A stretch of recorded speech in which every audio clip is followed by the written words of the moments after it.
Deadlock!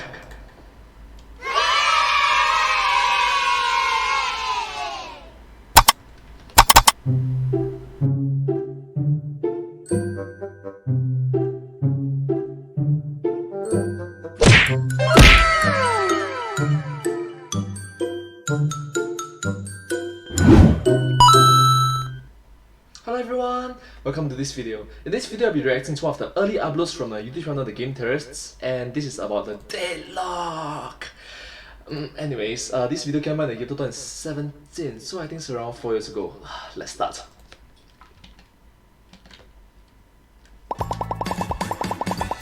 The 90s were an incredible time to be a gamer. Innovations were happening left and right. But the true turning point came back in 1995 as the 5th generations of consoles was released. I was not even born yet, 1995. Bringing the gaming world into the third dimension. Third dimension. He meant 3D. It was a complete paradigm shift for the industry. Not only were old favorites reinventing themselves with polygons instead of pixels, this new dimension ushered forth new contenders for console domination. True. And with new consoles comes new mascots. Enter Crash Bandicoot, the denim-clad marsupial brought to life by Naughty Dog. Some of the earliest games to bring platforming into 3D, the Crash series was easily one of the most successful of its time, with each installment selling around 7 million copies. Oh my god, that is so classic. Wow. Now, after years out of the spotlight, Crash is back and seeing an incredible resurgence in popularity with the release of the Sane Trilogy of HD remasters. But just how well do these games hold up? Were the Crash games actually good to begin with? Or have we been giving them a pass just because of childhood nostalgia? Well, ladies and gentlemen of the internet, welcome to Deadlock.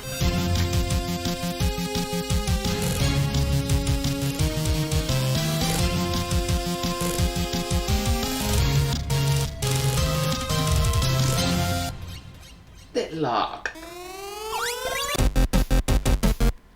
Ruder Pro Crash 你咪係 Bandicoot。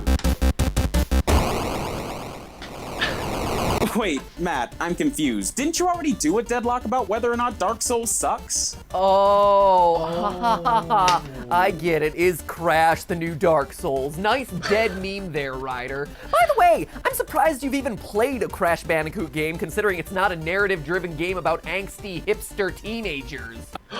Ooh, oh, burn! Shots fired.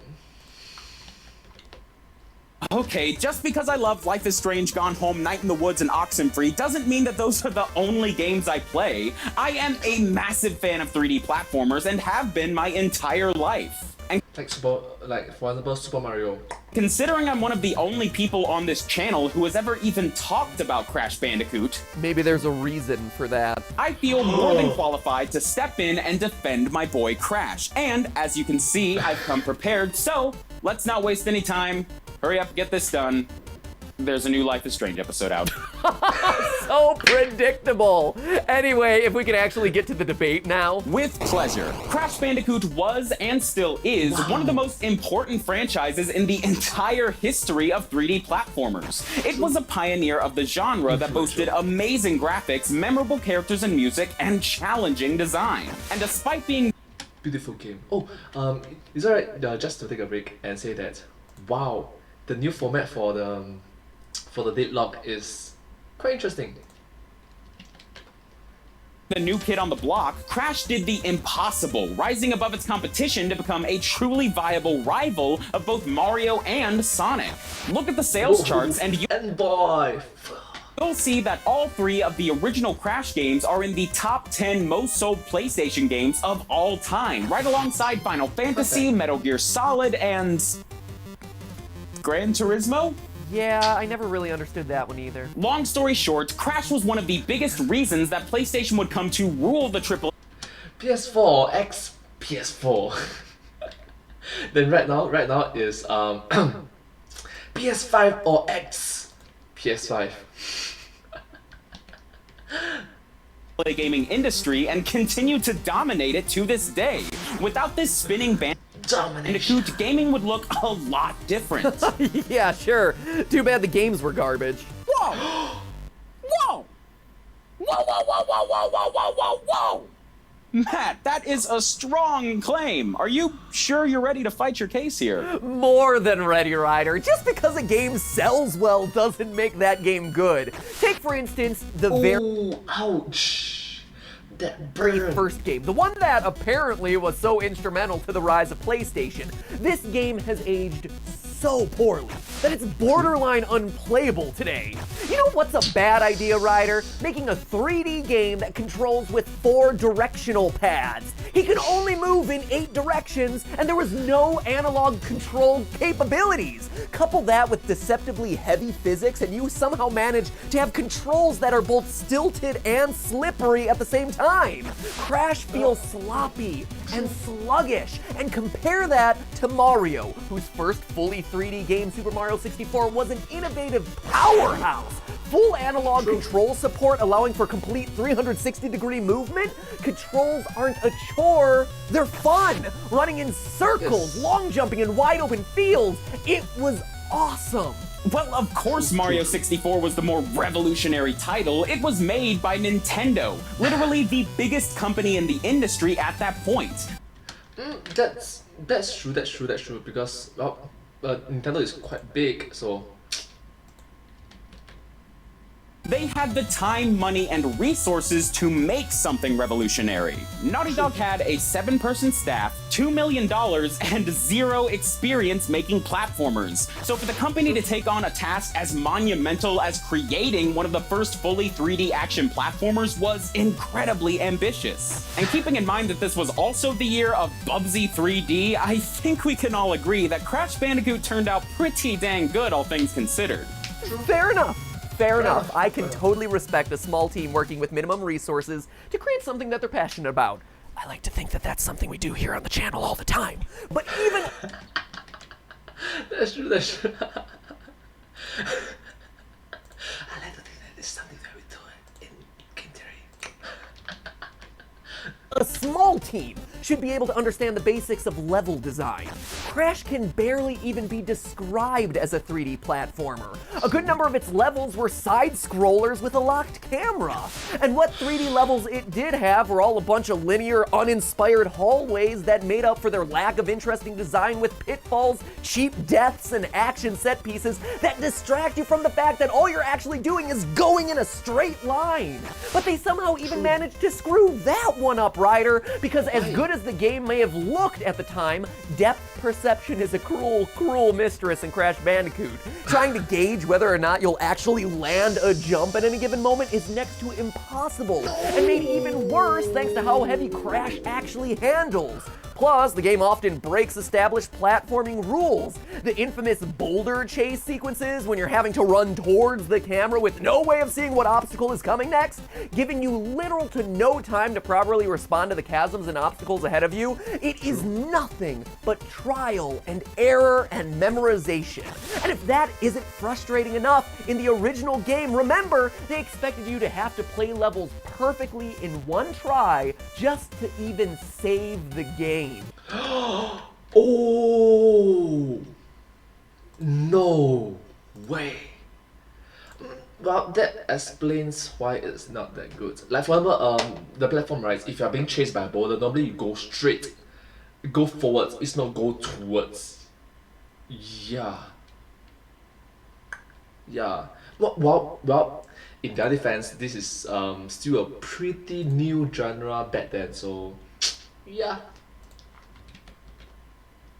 Just to save it. Okay, that is fair, but keep in mind that these games were released during a time when 3D platformers weren't really a thing. I mean, before this, what's the closest thing we had? Sonic 3D Blast and Bug? There were no established rules for 3D platformers. Yeah, there was no established rules for 3D platformer, that's correct. Then Naughty Dog took this as an opportunity to experiment with new ideas that turned expectations on their head. Plus, the game was an incredible financial success, allowing Naughty Dog to follow up with several sequels, which dealt with pretty much every issue you just mentioned. Interesting. Let's talk about those sequels, shall we? Naughty Dog created 2 more Crash platformers, each one only having a year's worth of development in between them, and it shows. Sure, Crash 2 and Crash 3 handle better and do look better, but they change virtually nothing about the lackluster gameplay and stiff level design. Instead, their gameplay innovations involved adding some extra gimmicks that start to make the games even worse. Things weren't too bad in Crash 2. I mean, unless you remember those unforgivable jetpack sessions. Okay, yeah, I agree. Those jetpack stages are pretty poopy. Right? Which they decide they should make the final boss of the game, but overall the game was an improvement. Oh, but then came Warped, where, let's be honest, they just gave up on making a platformer altogether. The game is nothing but a showcase of level gimmicks. Fighter pilot stages that last a couple of seconds, tiger riding stages, jet ski levels, a water level as the second stage in the game, and don't even get me started on those horrible motorbike stages. What's wrong with the motorbike stages? That's very ambitious to have so many different genres into one game, given that this is still quite an early game back then. So the development, the rules and regulations, there's no proper set of rules in which they know what to do and what not to do. True? Have you tried controlling them? They're so stiff, and it'd be one thing if these forced minigame stages were a small percentage of the game, but they are literally, without exaggeration, 50% of it. There are around 30 levels in the game, and 15 of them rely on one of these gimmicks. The game is just poorly thought out.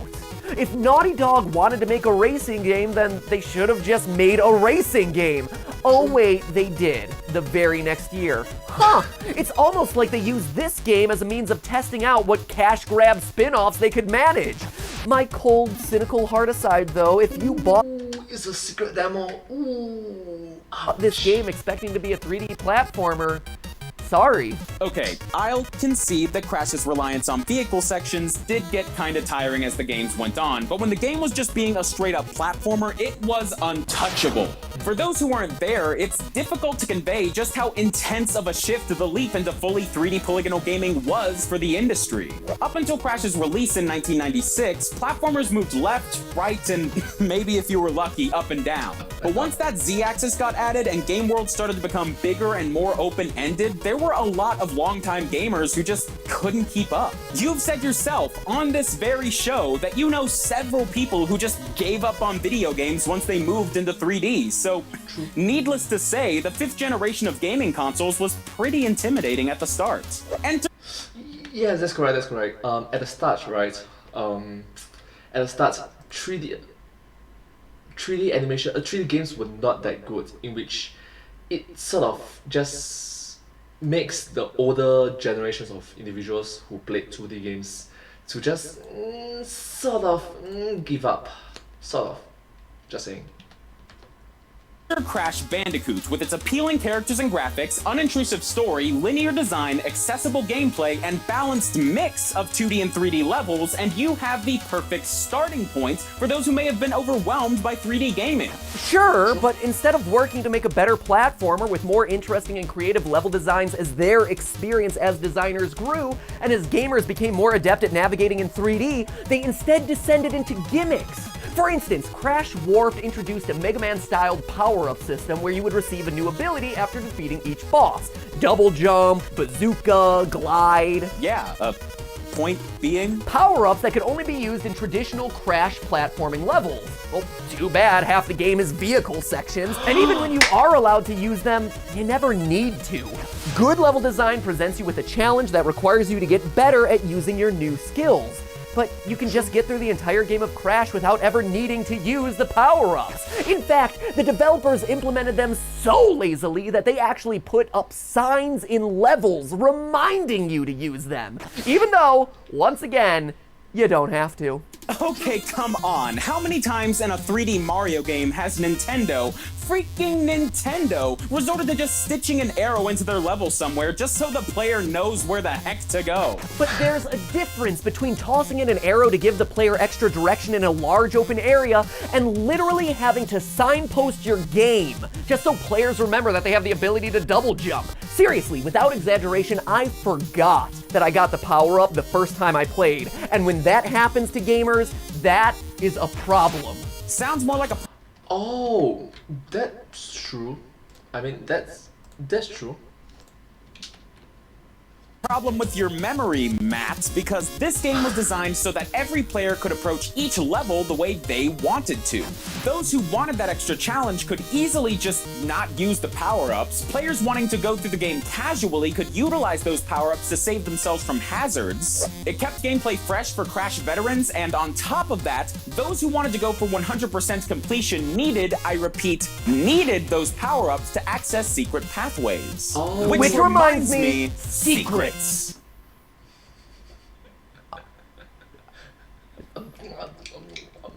While the Crash sequels did keep to the Awkward. Yep, that was awkward. Yeah. Just let the silence hang in the air. Alright, let's continue. heavily linear design of the original, Naughty Dog knew that they would need to up the ante in order to compete with the more heavily explorative platformers that came afterwards. So they added a ton of secrets to Crash 2 and 3 that could lead to secret paths with more crates to break, extra lives, gems to collect, and even warps to completely different levels. All of which added an element of mystery and exploration to an otherwise heavily linear game. Ah, yes, the secret pathways, the giant question mark platforms literally alongside your main linear path. Ooh, so secret. Or were you referring to the secrets so well hidden and so few and sporadically implemented that you might not even know they exist to this day? Seriously, the game does nothing, absolutely nothing to indicate that these secret bonuses and warps are even there. Warp paths to secret levels are hidden on random platforms and even on clusters of nitro crates that the game actively teaches you to avoid at all costs. Oh my god, that game design is either really clever or really foolish. Or cleverly foolish or foolishly clever. Wow. Oh my gosh. Which backs up my point that these secrets existed to incentivize players to think outside the box. Did you happen to notice that those nitro crates were in the shape of a staircase? These secrets represent something that we as gamers often forget about as we get older and more cynical. Childlike wonder. When we were kids playing Crash 2, we weren't thinking about the controls or the mechanics. We were thinking about this awesome new world that was created and what adventures it could give us. If you were a kid playing Crash and you just happened to stumble across one of these secret warps, you would be completely awestruck. The same way you were in Super Mario 64 when you looked up into that random spotlight and were transported to a completely new level. Ah, yes, the nostalgia argument. I was wondering, would you resort? Most kids today would never understand the excitement. The rules of arcade. I mean, I sort of been through it before. Yeah. To this one, yeah, Ryder, we get it. You played these games to death when you were a kid and have all these fond memories of finding the secrets for the first time. Oh, no, I don't. What? Yeah, I never played Crash as a kid. I grew up with Nintendo consoles and never even picked up Crash until like 2014. I have absolutely zero nostalgia for the series whatsoever. I just think it's really cool. Huh. Anyway, so far we've done nothing but I'm sorry. Yeah.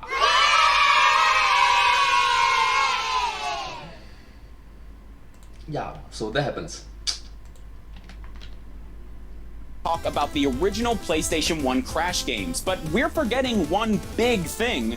the Sane Trilogy. The team at Vicarious Visions lovingly remastered all 3 of the original Crash games from the ground up for PlayStation 4 with beautiful 4K graphics, control improvements across all 3 entries in the series, and autosave among so much more in one package. Not only did Vicarious Visions successfully bring Crash back into the spotlight, but they arguably created the definitive versions of the Naughty Dog Crash games in the process, and fans were ecstatic.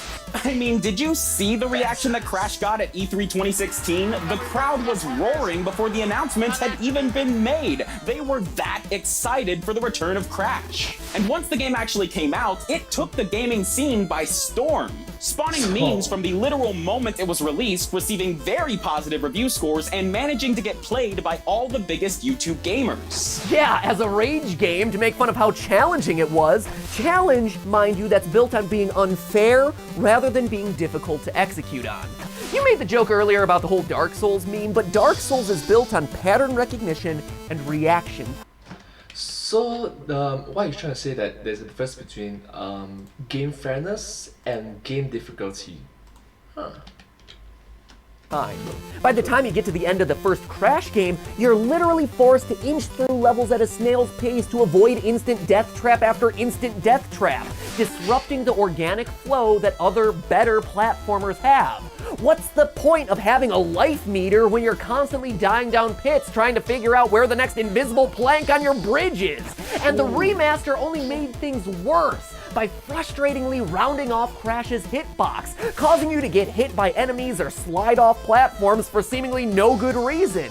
Even Crash veterans noticed this, admitting that they were dying over and over on levels that they had already mastered years ago. Treacherous stages like Slippery Climb and the High Road are made 10 times more infuriating, unfairly infuriating, because you never really know if you're gonna land on that itty-bitty platform or fall to your death. Huh.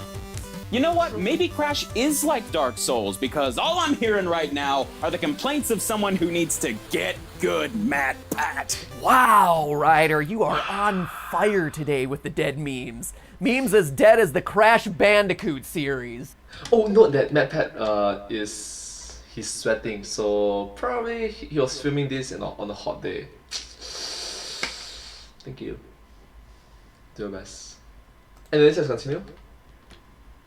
On the contrary, Crash is probably one of the most long-lasting franchises to come out of the 90s. Are you serious? Before 2017, when was the last time that anyone actually cared about Crash Bandicoot? While it is true that the post-Naughty Dog Crash games never really lived up to the franchise's early legacy, the series was still consistently seeing new entries on into 2008. And outside of the franchise itself, the impact that Crash left on the gaming industry continued to be felt for years. So much of Naughty Dog's very next game, Jak and Daxter, was lifted straight from Crash Bandicoot. The first Sly Cooper is basically just Crash 3 with a thief theme, and where do you think they got those smashable boxes in the Ratchet & Clank series? In fact, there's even an argument that could be made that the 3D Sonic formula lifted a lot of inspiration from the linear hallways of Crash Bandicoot.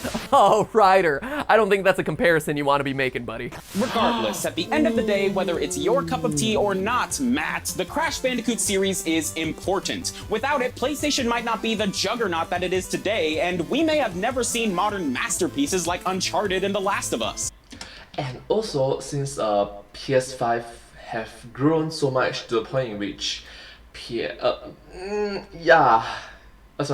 PlayStation have grown so much to the point in which right now there is PlayStation 5, yeah, we can sort of give a fair amount of contribution to Crash.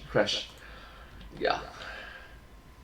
Without Crash Bandicoot, the gaming scene that we know today could look very different, and that kind of long-lasting impact does not just happen. It needs a reason, and that reason is because Crash Bandicoot was, and still is, awesome. Face it, the best thing to come out of that series was the meme, or the fact that Naughty Dog moved on to make Uncharted. That Crash Easter egg was so cool. I know! Ladies and gentlemen of the internet, we have reached Deadlock. Now the decision is in your hands. Are we blinded by nostalgia, or was Crash truly a pillar of three-dimensional gaming? Cast your vote using the eye icon in the upper right-hand corner of the screen, or cast your vote in the comments below. Last time in the Pokemon battle, Squirtle came out on top. Yes! Squirtle! Yes! Well, technically speaking, I chose Bulbasaur, so... and also I chose Charmander. And also choose Squirtle. I basically choose all 3 Pokemon, so... yeah... But still, yeah! But if the comments are to be believed, Bulbasaur was the true winner. See? Wow! Technically speaking, we are rooting for the underdog, so Bulbasaur is the underdog, so...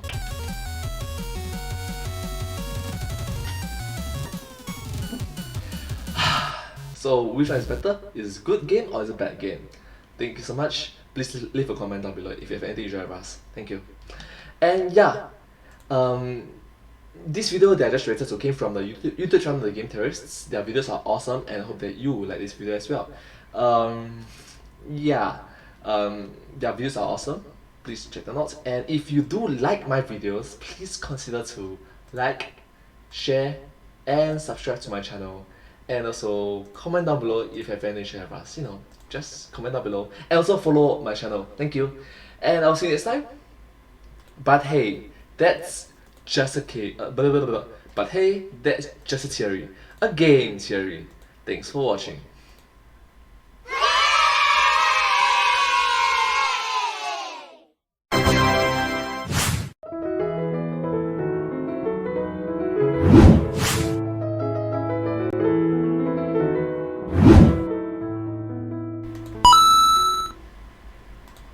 I know that it's a deadlock, so let me try again. But hey, that's just a lock, a deadlock. Thanks for watching. Yeah. Blah.